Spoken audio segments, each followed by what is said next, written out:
Hello guys, magandang hapon po sa ating lahat. For today's video, gusto ko lang pong ibahagi sa inyo ang gagawin kong pagtimbang o pagkilo ngayon sa isa kong baboy fatining, no? So try nating kiluhin mag-isa guys. No, subukan natin. Kung kaya ko guys, akin po ang gagawin to. Ngayon guys, magtatry akong magkilo ng isang fatiner. So i-check ko guys, no? Akin po i-monitor ang kanilang timbang bago ko sila ibinta mga ka-farmers. Okay, disclaimer muna tayo. Ang gawain ito ay akin pong desisyon bago ko po i-dispose ang patining ko ito. Okay?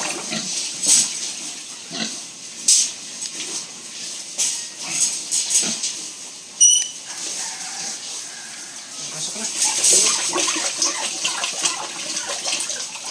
Subukan natin guys kung kaya ba. Dito dong. No? Dami. Up.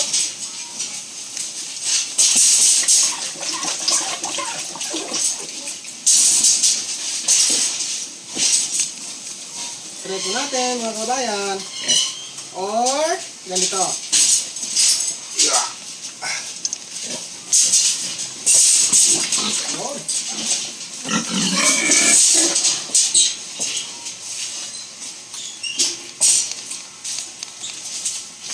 Kabilaan kasi guys ang pintuan sa ating crates, ano? Okay. So, kailangan ko ang sako. Come on! Dito naman! Wag dit.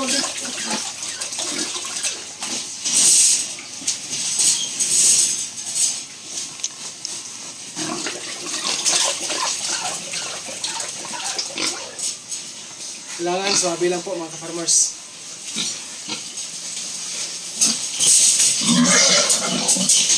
Nice. Okay? Yung kabila, hindi mo nalak. Kita mo na. Pero hindi rin makalabas siguro. Labas ko siya. Okay? Guys, pasensya na kayo ha. Kasi sa ngayon po ay talagang decided po ako na i-check ang body weight sa baboy na to.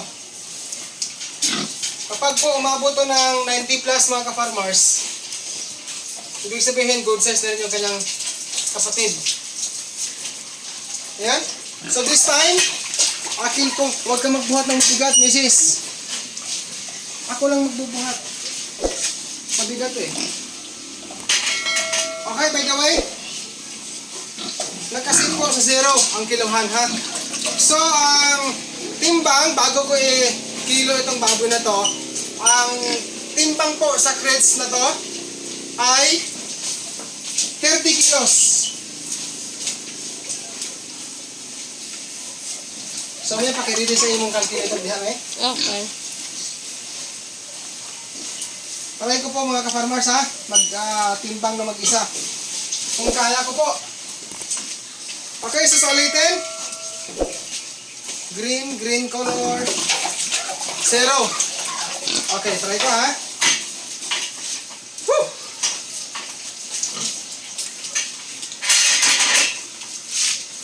Hindi sumari. Dapat pag ganyan. Isang side lang muna unahin mo. Yan mo isa. Okay?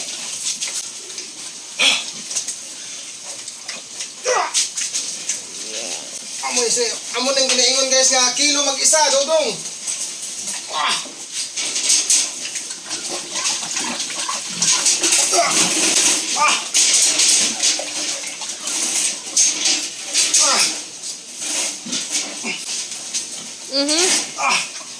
Kailangan walang maano. Wag dik. Ay, wag. 130. Wag. 134. Ay. 135. Last one, mga ka-farmers. Kailangan mag-behave. Yung dalawa kasi. Wag. 135. Yun. 135 mga ka-farmers. 135 minus 30 sa crates. 105. 105 kilos. Ayan ha. So, ilang araw na lang, bibinta ko na po sila. No? So ngayon, akin po ibaba. No? Yeah. Teka, tumutubo yung printer ah. Nabasa ako. 105 kilos mga ka-farmers. So assuming, siya yung pinakamalaki kasi. So assuming yung kanyang kapatid, lagay natin mga 105 less 5 or less 10. 5 to 10 kilos. Mga 90 plus na rin. You know? Mga 90 plus na rin yung kanyang kapatid. Ito. 4 months mga ka-farmers. Since birth. Since walay. Since walay. It's time to go out. Get out now. Dicky. Come on. Okay. So now.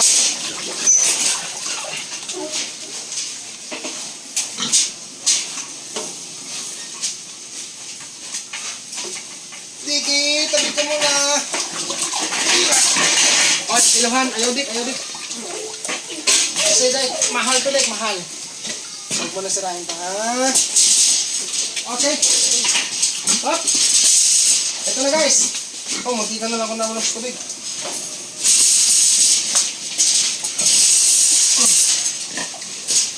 Yeah. Sakto hindi. Kasi nakapasok na kanina.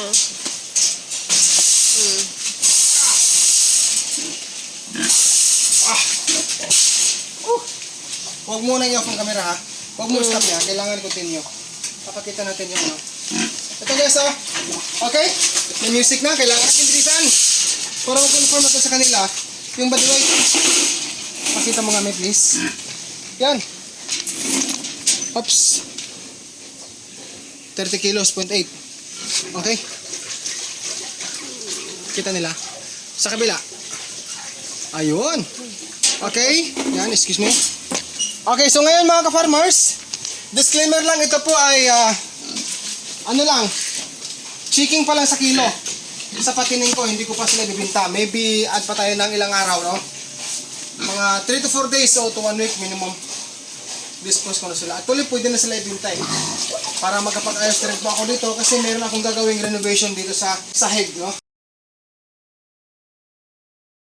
Ayan, by the way ka-farmers, dumungis na ang baboy ko. Later po, pag-iising nila, saka ko sila paliguan ulit. By the way po, ang mga ka-grazers ko dyan na patuloy po nagtanong sa akin, no? Marami pa rin po nagtanong sa akin, ano daw nga feeds ang akin pong pinapakain sa mga baboy ko. Piggerlock feeds po ang akin pong pinapakain sa aking mga baboy dito po sa aking small backyard piggery mga ka-farmers. Ako po si Dodong Villaran Farm, ang patuloy pong nagpapasalamat sa inyong lahat sa inyong patuloy na pagtangkilik sa aking mga simple show sa aking backyard piggery. Happy farming po mga kababayan. God bless po sa ating lahat and peace out everyone. Thank you, bye. See you next time.